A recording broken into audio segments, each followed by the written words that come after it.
YCP మాజీ మంత్రి జోగి రమేష్ ఇంట్లో ఏసీబీ అధికారులు తనిఖీలు చేశారు. సిఐడి ఆధీనంలో ఉన్న అగ్రిగోల్డ్ భూములను ఆక్రమించారనే ఆరోపణలతో ఏసీబీ అధికారులు జోగి రమేష్ ఇంట్లో తనిఖీలు చేసి ఫైల్స్ను తీసుకున్నారు. దీంతో అంతేకాకుండా జోగి రమేష్ కొడుకు రాజీవ్ను కూడా అరెస్ట్ చేసి ఏసీబీ కార్యాలయానికి తరలించారు. ఇదంతా కక్ష సాధింపుతోనే చేస్తున్నారు. సిఐడి ఆధీనంలో ఉండే అగ్రిగోల్డ్ భూములు ఎలా ఆక్రమించుకుంటారంటూ కూడా జోగి రమేష్ మీడియాకి వివరించారు. ఇదంతా చంద్రబాబు నాయుడు, పవన్ కళ్యాణ్, కూటమి ప్రభుత్వం కక్ష సాధింపుతోనే మా మీద ఇలా మా పరువు తీయడానికి కక్ష సాధింపుతో చేస్తున్నారంటూ కూడా జోగి రమేష్ కూటమి ప్రభుత్వంపై, చంద్రబాబు నాయుడుపై మండిపడ్డారు. మరి చూడాలి. ఇప్పుడైతే జోగి రమేష్ కొడుకుని ఏసీబీ అధికారులు అరెస్ట్ చేసి ఏసీబీ కార్యాలయానికి తరలించారు. తర్వాత ఏం జరుగుతుంది?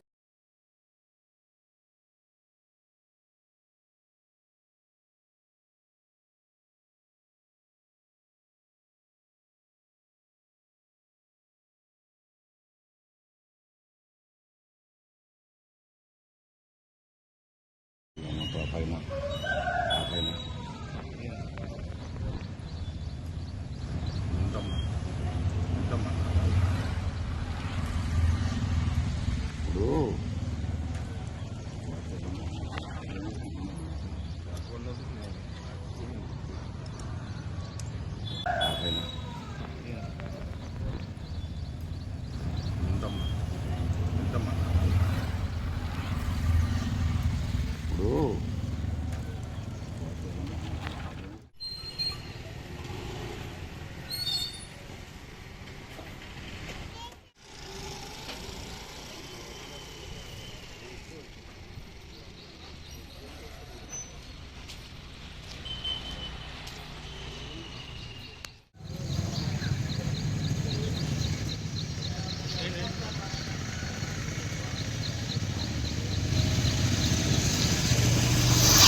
అన్న గొల్లపూడి అన్న